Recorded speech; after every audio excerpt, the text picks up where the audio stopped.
नमस्कार। या अगोदरच्या व्हिडिओमध्ये अभिरूप मतदान प्रमाणपत्र याची नोंद कशी करायची, त्याचप्रमाणे 17C हा फॉर्म कशा प्रकारे भरायचा याविषयीची माहिती आपण घेतलेली आहे। आजच्या या व्हिडिओमध्ये केंद्राध्यक्षाची दैनंदिनी कशा प्रकारे भरायची याची पूर्ण माहिती आज या व्हिडिओमध्ये आपण पाहणार आहोत। जोडपत्र 7 प्रकरण 1 परिच्छेद 1.12 केंद्राध्यक्षाची दैनंदिनी। नंबर 1 ला आहे मतदार संघाचे नाव। या ठिकाणी आपला जो काही मतदारसंघ असेल त्याचं नाव हे मोठ्या ठळक अक्षरामध्ये लिहायचं आहे। आपलं जो मतदारसंघ आहे तो आहे 243 परंडा विधानसभा, म्हणून या ठिकाणी 243 परंडा विधानसभा हे या ठिकाणी लिहून घ्यायचं आहे। यानंतर मतदानाचा दिवस, आपलं जे मतदान आहे हे 20/11/2024 या रोजी होणार असल्यामुळे मतदानाचा जो दिवस आहे या ठिकाणी आपल्याला 20/11/2024 ही तारीख लिहायची आहे। याच्यानंतर बघा मतदान केंद्राचा क्रमांक आणि नाव 285/22 या मतदार केंद्रावरती लागलेले असेल तर या ठिकाणी आपण 285/22 अशा प्रकारे आपलं मतदान केंद्राचं नाव हे लिहून घ्यायचं आहे।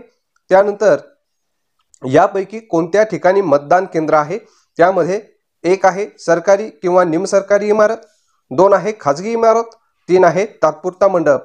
आपले जे मतदान केंद्र आहे हे शासकीय इमारतीमध्ये असल्यामुळे या ठिकाणी शासकीय अशा प्रकारे लिहायचं आहे। त्याच्यानंतर चौथा जो मुद्दा आहे तो आहे स्थानिक भागातील मतदान अधिकाऱ्याची नेमणूक केली असल्यास त्यांची संख्या लिहायची आहे। तर स्थानिक भागातील कुठल्याही अधिकाऱ्याची नेमणूक ही या ठिकाणी केलेली नाही, त्यामुळे या ठिकाणी निरंक लिहायचा आहे।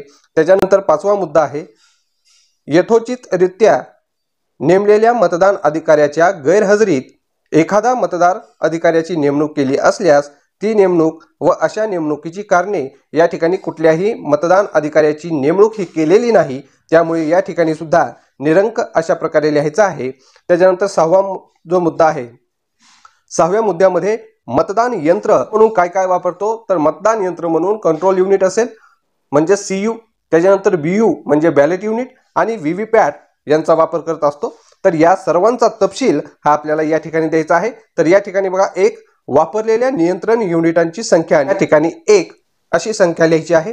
त्याच्यानंतर 2 वापरलेल्या नियंत्रण युनिटांचे अनुक्रमांक, तर या ठिकाणी आपण जे नियंत्रण युनिट वापरलेले आहे त्याचा अनुक्रमांक CGP 136217 हा जर CU चा नंबर आहे तो आपण या ठिकाणी लिहून घेऊयात।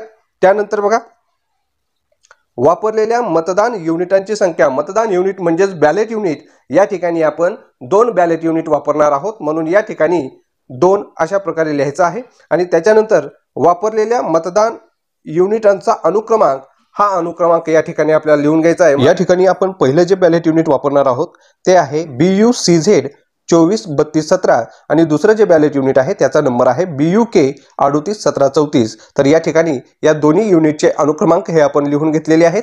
त्यानंतर वापरलेल्या कागदी मोहरांची संख्या, तर या ठिकाणी आपण 1 कागदी मोहर वापरणार आहोत, त्यामुळे या ठिकाणी 1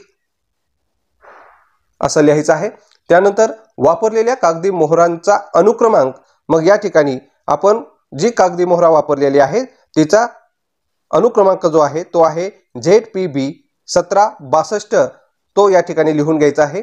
त्याच्यानंतर बघा पुरवलेल्या विशेष खूणचिठ्ठ्यांची संख्या, खूणचिठ्ठ्या म्हणजेच स्पेशल टॅग 3 पुरवलेले आहेत, म्हणून या ठिकाणी 3 ही संख्या लिहून घ्यायची आहे। भेटलेले आहेत स्पेशल टॅग भेटलेले आहेत, त्याचा जो अनुक्रमांक आहे तो आहे PRK 132405 ते PRK 132407 अशा प्रकारे याचे अनुक्रमांक आहेत, ते या ठिकाणी आपल्याला लिहून घ्यायचे आहेत। त्याच्यानंतर त्यापैकी वापरलेल्या विशेष खूणचिठ्ठ्यांची संख्या, खूणचिठ्ठी वापरलेली आहे म्हणून या ठिकाणी 1 अशा प्रकारे लिहून घ्यायचं आहे। आणि वापरलेल्या विशेष खूणचिठ्ठ्यांचे अनुक्रमांक, आपण या ठिकाणी एकच खूणचिठ्ठी वापरलेली आहे आणि त्याचा जो अनुक्रमांक आहे तो आहे PRK 132405, म्हणून या ठिकाणी हा लिहून घ्यायचा आहे। त्यानंतर वापर न करता परत केलेल्या विशेष खूणचिठ्ठ्यांचे अनुक्रमांक, मग या ठिकाणी आपण 2 खूणचिठ्ठ्या ह्या वापरलेल्या नाहीत, मग त्यांचे जे अनुक्रमांक आहेत ते या ठिकाणी लिहायचे आहेत। मग आपल्याकडे ज्या शिल्लक खूणचिठ्ठ्या आहेत ते आहेत PRK 132406 व PRK 132407 अशा प्रकारे या 2 खूणचिठ्ठ्यांची नावं हे या ठिकाणी आपल्याला अनुक्रमांक हे या ठिकाणी आपल्याला लिहून घ्यायचे आहेत। त्यानंतर बघा ज्या मतदान केंद्रावर व्हीव्हीपॅट वापरले असेल त्या मतदान केंद्राकरिता लागू। आता या ठिकाणी व्हीव्हीपॅट हे आपण सर्व मतदान केंद्रावरती वापरणार आहोत, म्हणजे आपल्याही मतदान केंद्रावरती हे व्हीव्हीपॅट आपण वापरलेले आहे। मुद्रकांची संख्या ही 1 येणार आहे आणि त्याच्यानंतर मुद्रकांचा अनुक्रमांक GUR 3207 हा अनुक्रमांक आपल्याला या ठिकाणी लिहून घ्यायचा आहे। त्यानंतर बघा, ज्या उमेदवारांनी मतदान केंद्रावर मतदान प्रतिनिधींची नेमणूक केली होती अशा उमेदवारांची संख्या, तर असे आपल्या मतदान केंद्रावरती एकूण 6 उमेदवार आहेत, म्हणून या ठिकाणी 6 मतदानाच्या प्रारंभी हजर असलेल्या मतदान प्रतिनिधींची संख्या, मतदान सुरू होताना आपल्याकडे 4 प्रतिनिधी हजर होते म्हणून या ठिकाणी 4 या ठिकाणी लिहायचं आहे। त्याच्यानंतर बघा, उशिरा आलेले मतदान प्रतिनिधींची संख्या, हे उशिरा आलेले आहेत म्हणून याच्यामध्ये 2 हा आकडा लिहायचा आहे। त्याच्यानंतर मतदान बंद करतेवेळी हजर असलेले मतदान प्रतिनिधी, तर या ठिकाणी बघा आपल्याकडे एकूण 6 मतदान प्रतिनिधी होते आणि ते सर्वचे सर्व हे मतदान बंद करतेवेळी आपल्या मतदान केंद्रावरती उपस्थित होते म्हणून या ठिकाणी 6 अशा प्रकारे लिहून घ्यायचं आहे। त्याच्यानंतर बघा, मतदान केंद्रावर नेमून दिलेल्या एकूण मतदारांची संख्या, तर आपलं तर 772 अधिक 4 EDC असे एकूण 776 एकूण मतदारांची संख्या आहे। मतदार यादीच्या चिन्हांकित प्रतीनुसार मत देण्यास परवानगी असलेल्या मतदारांची संख्या, मग आपल्याकडे 776 ते सर्वची सर्व मत देण्यास परवानगी असलेले आहेत म्हणून या ठिकाणी 776 अशी संख्या लिहून घ्यायची आहे। त्याच्यानंतर बघा, मतदार नोंदवहीप्रमाणे नमुना 17A प्रत्यक्षात मतदान केलेल्या मतदाराची एकूण संख्या, तर या 655 लिहून घ्यायचं आहे। त्याच्यामध्ये 651 हे मतदार आहेत, तर 4 EDC धारक आहेत, असे टोटल 655 मतदान हे आपल्या मतदान बूथवरती झालेलं आहे। यानंतर बघा, मतदान यंत्राप्रमाणे नोंद झालेल्या मतांची संख्या, तर या ठिकाणी मतदान यंत्रामध्ये एकूण 655 मतदान झालेलं आहे म्हणून या ठिकाणी 655 ही संख्या लिहून घ्यायची आहे। त्यानंतर मतदान करण्यास नकार दिलेल्या मतदारांची संख्या कोणतीही असल्यास आपल्या बूथवरती कुठल्याही मतदाराने नकार दिलेला नाही, त्यामुळे या ठिकाणी 0 हा अंक येणार आहे आणि यानंतर खाली पहिल्या मतदान अधिकाऱ्याची स्वाक्षरी ही या ठिकाणी घ्यायची आहे। मतदाराची नोंदवही ही मतदान अधिकारी क्रमांक 2 याच्या ताब्यात असणार आहे म्हणून या ठिकाणी मतदान अधिकारी क्रमांक 2 याची सही घ्यायची आहे। मतदारांची संख्या, तर या ठिकाणी पुरुष मध्ये आहे, त्याची जर फोड करायची झाली तर बघा 384 हे मतदार यादीप्रमाणे मतदान झालेलं आहे आणि 3 EDC अशा प्रकारे एकूण 387 मतदान झालेलं आहे। तर यामध्ये 267 आणि 1 EDC असे एकूण 268 मतदान हे स्त्रियांचे झालेले आहे। तर तृतीयपंथी आपल्याकडे एकही नसल्यामुळे या ठिकाणी 0 येणार आहे। तर एकूण जे मतदान आहे ते 651 प्लस 4 EDC चे मतदार, अशा प्रकारे एकूण 655 मतदान हे आपल्याकडे झालेलं आहे। याच्यानंतर बघा, आक्षेपित मते हे, तर स्वीकारलेल्या आक्षेपांची संख्या 0 आहे, नकारलेल्या आक्षेपांची संख्या 0 आहे आणि जप्त केलेली रक्कम रुपये ही सुद्धा 0 असणार आहे। त्यानंतर बघा, निवडणूक कार्य प्रमाणपत्र सादर केल्यानंतर मतदान केलेल्या व्यक्तींची संख्या, म्हणजेच या ठिकाणी निवडणूक कार्य प्रमाणपत्र म्हणजे EDC हे या ठिकाणी 4 ही संख्या आपल्याकडे आहे म्हणून या ठिकाणी 4 इथे लिहायचं आहे। त्यानंतर मतदान केलेल्या भारताबाहेरील मतदारांची संख्या, भारताबाहेरून आपल्याकडे कुठलाही मतदार आलेला नाही त्यामुळे या ठिकाणी सुद्धा 0 असे लिहायचे आहे। यानंतर बघा, पुढे जो आहे तो सोबत्यांच्या मदतीने मतदान केलेल्या मतदारांची संख्या, जे काही अंध असतील किंवा अपंग असतील अशा व्यक्तींना घेऊन त्यांच्या सोबत जो कोणी आलेले असतील असे मतदान जे आहे हे असे मतदान केलेल्या मतदाराची संख्या आपल्याकडे 2 आहे म्हणून या ठिकाणी 2 हे लिहून घ्यायचे आहे। त्याच्यानंतर बदली व्यक्तीद्वारे मतदान केलेल्या मतदाराची संख्या, म्हणजेच प्रॉक्सी वोट अशा प्रकारचं मतदान हे आपल्याकडे झालेलं नाही म्हणून या ठिकाणी 0 हे लिहून घ्यायचं आहे।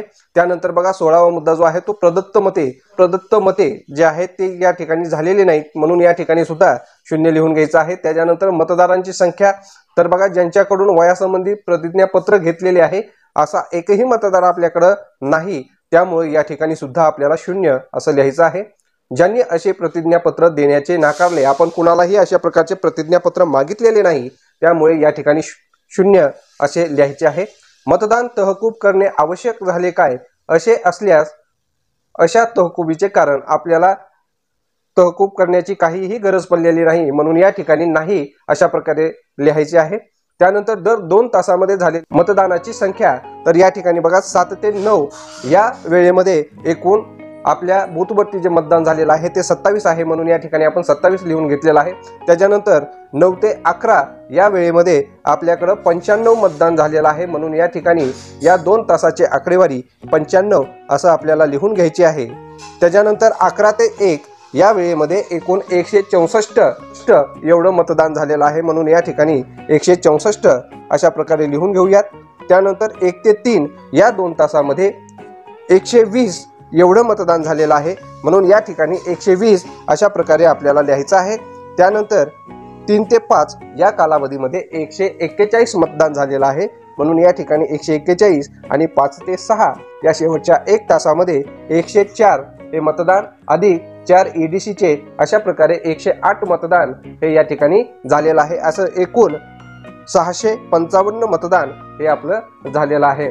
19 ब मध्ये मतदान केंद्रावरील भेट पत्रकानुसार भेट देणाऱ्याचा तपशील, तर या ठिकाणी बघा भेट देणाऱ्या अधिकाऱ्याचं नाव व पदनाम, आपल्याकडं जे अधिकारी आपल्याकडे आलेले आहेत त्या अधिकाऱ्याचं नाव हे या ठिकाणी लिहायचं आहे। त्याच्यानंतर त्यांच्या भेटीची वेळ ही सुद्धा या ठिकाणी लिहायची आहे।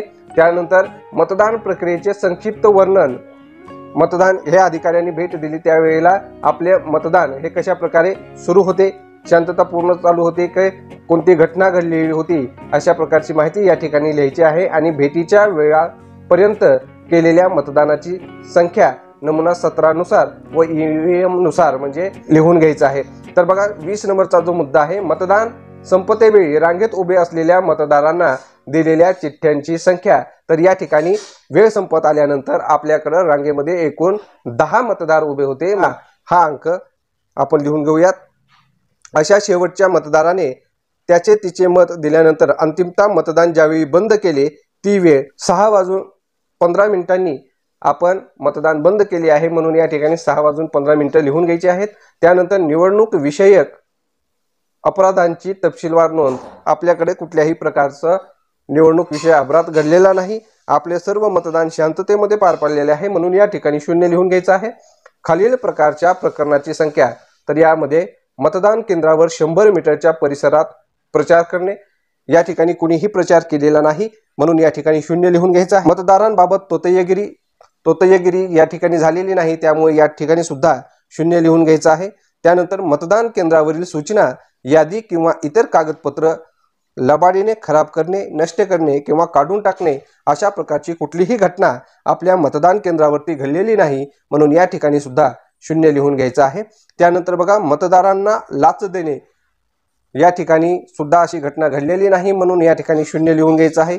त्यानंतर मतदारांना आणि इतर व्यक्तींना दाखटपट्ट्या दाखविणे, या ठिकाणी सुद्धा 0 येणार आहे। आणि मतदान केंद्र ताब्यात घेणे, या ठिकाणी सुद्धा 0 येणार आहे।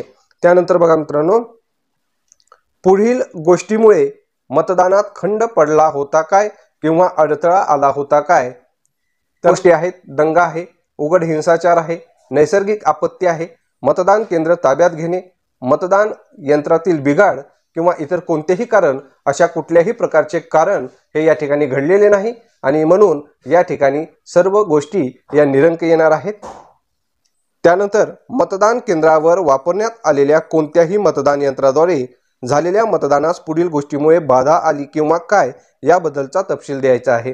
आता आपल्याकडे कुठलीही बाधा आलेली नाही, तर मग त्याच्यामधील कोणत्या कोणत्या गोष्टी आहेत, तर बघा मतदान केंद्रावर वापरण्यात आलेले मतदान यंत्र मतदान केंद्राध्यक्षाच्या ताब्यातून बेकायदेशीर बाहेर नेण्यात आले काय, तर अशा प्रकारची कुठलीही घटना आपल्याकडे घडलेली नाही, म्हणून या ठिकाणी नाही लिहायचं आहे।